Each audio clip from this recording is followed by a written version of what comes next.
time for fake friends. Too many people be calling my phone, but I never be picking it up. Got everyone that I need in my circle. Tâche très compliquée mais incontournable pour tout fan de basket, le 5 majeur all-time est toujours controversé. Il repose sur plusieurs aspects. Certains prennent le meilleur joueur à leur poste, d'autres choisissent l'alchimie et la cohésion. Pour que ça ait du sens, il faut que mon 5 majeur puisse vaincre n'importe quelle équipe, n'importe quelle époque, n'importe quelle ère sur une série de playoffs en 7 matchs. Mais afin de donner mon 5 majeur, il me semble important de définir le rôle de chaque joueur à son poste. Le meneur de jeu ou point guard en anglais est l'organisateur du jeu en attaque. Poste souvent ingrat, son impact se quantifie en nombre de passes décisives et d'interceptions. On n'attend pas nécessairement d'un meneur qu'il puisse scorer des paniers, ce qu'on attend surtout de lui c'est un bon chef d'orchestre qui manie bien la balle. Il peut ainsi créer des systèmes de jeu pour pouvoir offrir des passes à ses partenaires. Il doit donc manier la balle et avoir une bonne vision du jeu.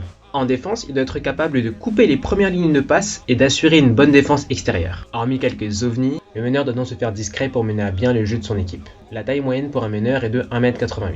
On comprend mieux le rôle d'arrière en anglais car il se dit shooting guard. En d'autres termes, on attend de lui qu'il puisse scorer à outrance. Il doit être efficace, donc marquer lorsque la balle arrive à lui. Il peut également réaliser quelques petites pénétrations dans la raquette. En défense, il se doit être intransigeant sur la défense extérieure, que ce soit meneur, arrière, voire ailier. Statistiquement, on remarque son impact par le nombre de points marqués, le pourcentage de tir et le pourcentage manqué par son adversaire direct. La taille moyenne standard pour un arrière est de 1m98. Le rôle d'ailier ou small forward est d'être le plus polyvalent sur le terrain. Tant capable de marquer, prendre des rebonds, bien défendre, bien faire la passe, il doit savoir tout faire. On détermine son impact numériquement sur le terrain en nombre de points, de rebonds et de contres. Pour être efficace, on va surtout lui demander d'être là physiquement.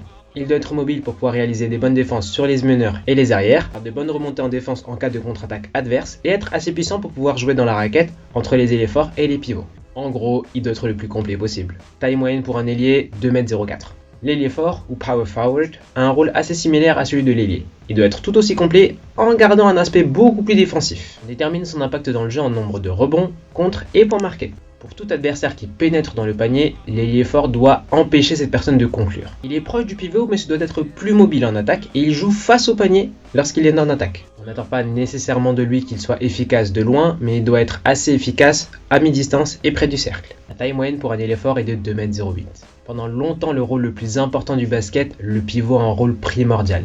Bien défendre et bien attaquer. Comme il est fort, on détermine son impact dans le jeu en nombre de points marqués, rebonds et contres. La différence principale entre un ailier fort et un pivot est qu'en attaque, il joue dos au panier. Il se doit d'être relativement imposant pour empêcher toute personne de vouloir conclure près du cercle. En attaque, il se doit d'avoir un jeu au poste très complet. De plus, le fait des jeux au poste lui permet de bien voir le jeu de ses coéquipiers. La taille standard pour un pivot est de 2m11. Maintenant, le basket est un sport collectif et prendre le meilleur joueur à son poste ne suffit pas. Il faut maintenant que ces 5 joueurs-là puissent jouer ensemble. Et surtout, pour moi, mon 5 majeur all-time se doit d'être efficace et battre n'importe quelle équipe en face. Et oui, c'est ça le plus compliqué.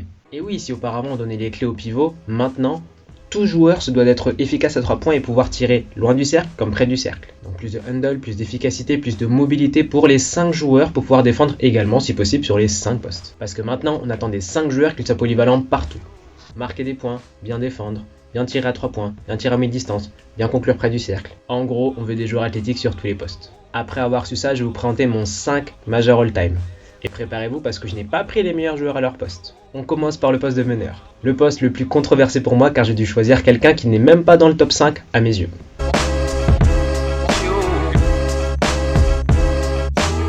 C'est l'un des postes les plus compliqués, déjà parce que la concurrence elle est rude, mais aussi parce que les points forts et les points faibles de chaque joueur sont très différents. Mention honorable pour Oscar Robertson, Steve Nash et Jason Kidd. Je n'ai pas choisi Isaiah Thomas. Mon meneur all-time préféré, le patron des Bad Boys de Détroit, il a réussi à glaner 2 titres en 89 et 90. Il a réussi à vaincre les Bulls de Jordan, les Celtics de Larry Bird et les Lakers de Magic. En termes de leadership, c'est l'un des plus grands de l'histoire. En revanche, en défense et avec sa petite taille, il va me manquer beaucoup de choses. Donc face à une équipe de grands, il se peut que ça soit compliqué pour lui. John Stockton, le meneur de jeu par excellence. Passeur décisif le plus prolifique de l'histoire de très loin, pareil pour les interceptions. Il a réussi à mener les Utah Jazz 2 fois en finale NBA. Clutch quand il le faut, on l'oublie très souvent. Il n'a toutefois jamais pu aller au bout, c'est pour ça que je ne vais pas le prendre.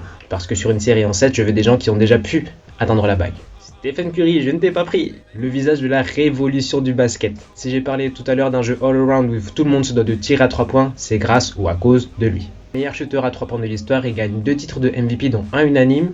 Il y a 4 titres et un MVP des finales. En attaque, il est capable de tout. Se démarquer de son adversaire pour se créer son propre tir, pouvoir faire la passe quand il le faut. Avec son handle et sa mobilité, il peut aussi conclure dans la raquette avec quelques lay-ups. Pareil, en termes de leadership, c'est l'un des plus grands de l'histoire.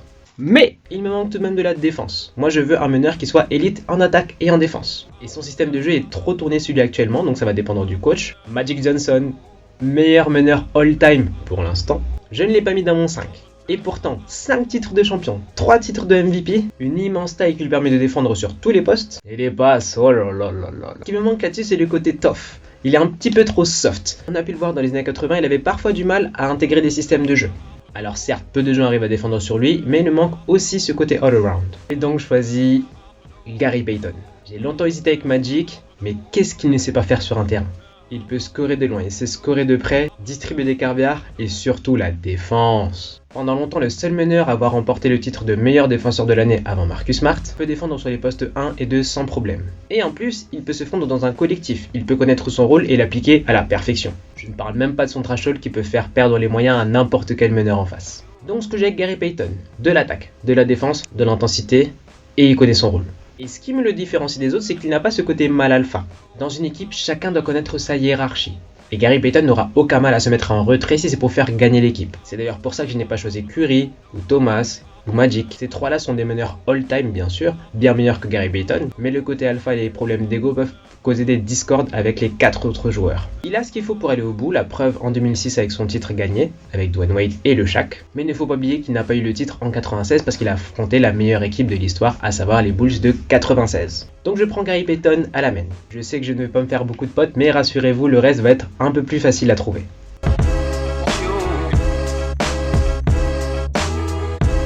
L'un des deux postes est le plus facile à décider. Mention honorable pour James Harden, Clyde Drexler et Vince Carter. Je n'ai pas choisi Reggie Miller. Shooter plus que respectable, il était pendant très longtemps le shooter à 3 points le plus prolifique de l'histoire. Visage des Pacers des années 90 et même le visage de la franchise.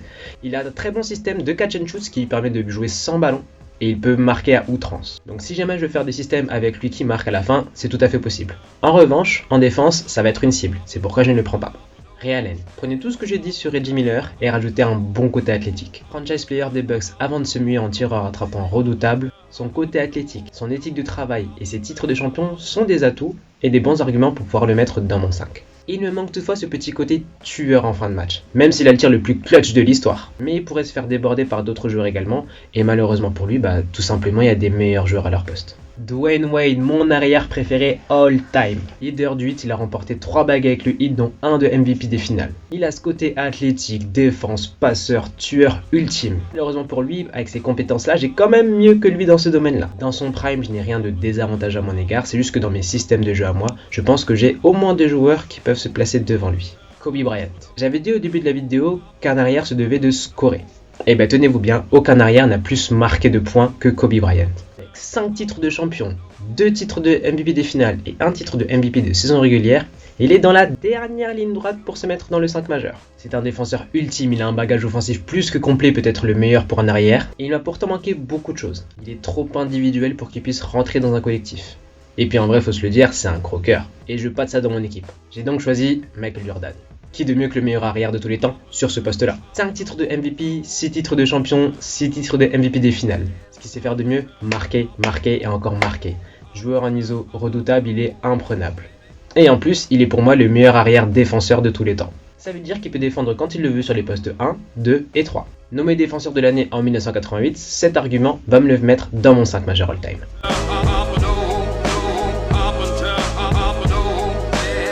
Le poste d'ailier a pour moi beaucoup d'importance parce que dans mon équipe, c'est lui qui va être au four et au moulin.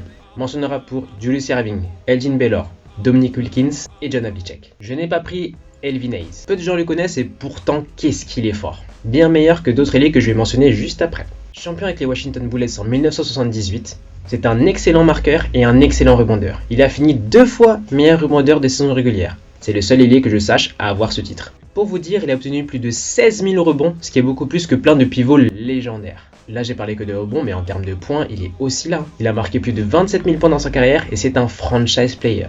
C'est pour moi le deuxième meilleur défenseur au poste d'ailier. Cependant, il n'a pas ce côté all-around qui puisse vraiment tout faire. C'est-à-dire le sens du jeu collectif est un petit peu à revoir par rapport à d'autres joueurs qui sont un peu plus devant. Et son sens de la distribution est également à revoir. Mais c'est l'occasion pour pouvoir mettre la lumière sur Elvin Hayes qui est l'un des meilleurs à son poste. Kevin Durant, mon ailier préféré all-time, meilleur attaquant de l'histoire, je veux rien savoir. Il est trop bizarre comme mec, il a une taille de pivot, il a une envergure d'ailier fort, il a un handle et une mobilité de meneur, il a une précision d'arrière, il sait tout faire, imprenable en attaque. Personne ne peut l'empêcher de scorer, je dis bien personne. Par contre, le côté collectif de l'équipe est un petit peu à revoir. Son leadership n'en parlons même pas, et ses comportements en dehors du terrain peuvent mener une petite discorde au sein de mon équipe. Et sa défense est malheureusement un petit peu trop faible, d'une par rapport aux autres ailiers que je vais mentionner après, et surtout par rapport à ses compétences athlétiques. Je veux quelqu'un qui puisse éteindre son adversaire direct sur toute une série. Larry Bird, la face des Celtics des années 80. 3 titres de champion, 3 titres de MVP consécutifs, c'est également l'un des primes les plus sous-estimés de l'histoire. Pour moi, son prime est meilleur que celui de Magic ou de KD. Il est l'un des meilleurs tireurs de l'histoire, et son côté all-around est un petit peu sous-estimé à mon goût. Peut-être du fait de son physique. Et oui, car malheureusement, je ne vais pas le mettre dans mon 5 parce qu'il me manque ce côté athlétique. Parce que même si on peut se faire voir par sa défense, il peut malheureusement se faire déborder par des ailiers très athlétiques. Même si en attaque, il est plus qu'imprenable. Scottie Pippen. Si j'ai mis Michael Jordan dans mon 5, il peut aller de soi que Scottie Pippen va aller de pair avec lui. Parce que sans lui, il n'y a pas 6 titres. Lieutenant de luxe, il comprenait et exécutait son rôle à la perfection. Sur une équipe, il prend le meilleur joueur en face et il l'éteint défensivement. Et pourtant, j'ai quelqu'un qui peut mieux occuper ce poste que lui, même avec Jordan à côté. Et oui, j'ai pris les meilleurs ailiers de tous les temps, j'ai pris LeBron James. Joueur le plus complet de tous les temps, sa vision du jeu va me permettre de bien distribuer la balle avec Gary Payton. Il peut prendre le match à son compte et marquer 10 points d'affilée quand il le veut.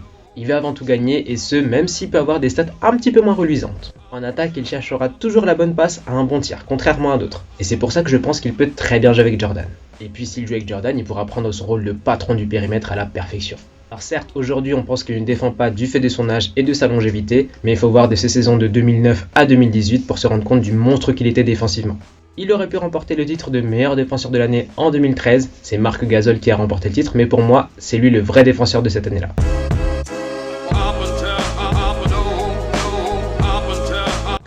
Très compliqué de choisir un ailier fort car plusieurs profils très différents. J'ai des très bons attaquants, j'ai des très bons défenseurs. Grosse mention honorable pour Dirk Nowitzki.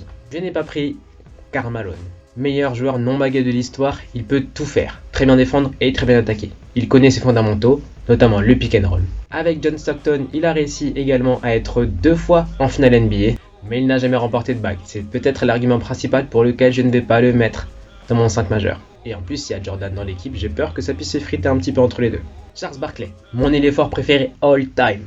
Il possède l'un des meilleurs primes de l'histoire, également sous-estimé pour moi. Il a réussi à faire suer très fort les Bulls de 93. Intransigeant en attaque, sa petite taille et son gros corps font de lui une matrice. Jeu au poste élite, il est en plus de ça un excellent rebondeur. Pour vous dire, on ne se rend peut-être pas compte, mais il y a une année où il a réussi à finir meilleur rebondeur de saison régulière, alors que dans son équipe, il y avait le président des rebonds, monsieur Moses Malone. Malheureusement, son côté passif en défense me fait douter quant à son implication. Kevin Garnett, peut-être l'ailier fort le plus complet de tous les temps.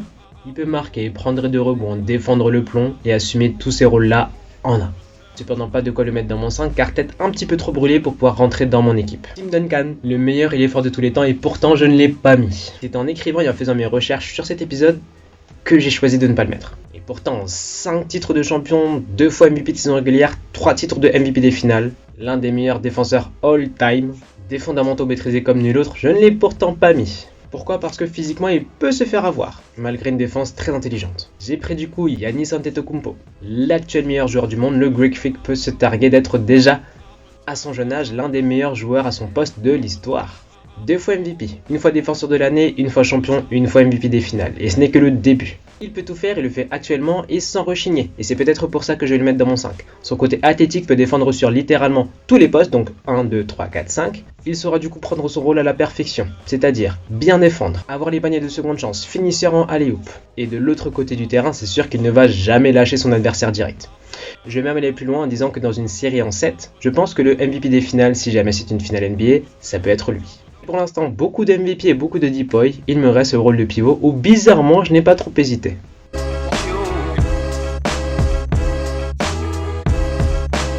Comme dit au début, le pivot a un rôle crucial, à la fois en attaque et en défense. Et ce qui va être compliqué pour les pivots, c'est qu'il va falloir s'adapter à toutes les époques. Grosse mention honorable pour Bill Russell, David Robinson et Patrick Ewing. Je n'ai pas mis Karim Abdul-Jabbar.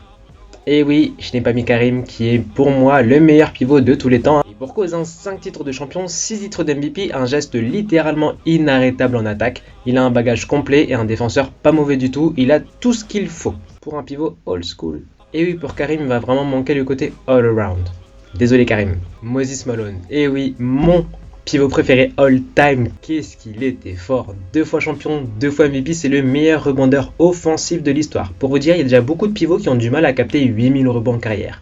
Lui a capté 8000 rebonds offensifs, ça veut dire en attaque. Lorsqu'un coéquipier manquait un panier, il réussissait à récupérer encore la balle pour pouvoir se créer une deuxième chance. C'est-à-dire dans mon équipe, si jamais il y a des gens qui vont rater leur shoot, lui, tu peux être sûr et certain qu'il va récupérer la balle. Et en défense, il n'est pas en reste. La preuve, en finale NBA, Philadelphie contre les Lakers, il réussit à éteindre totalement Karim Abdul-Jabbar.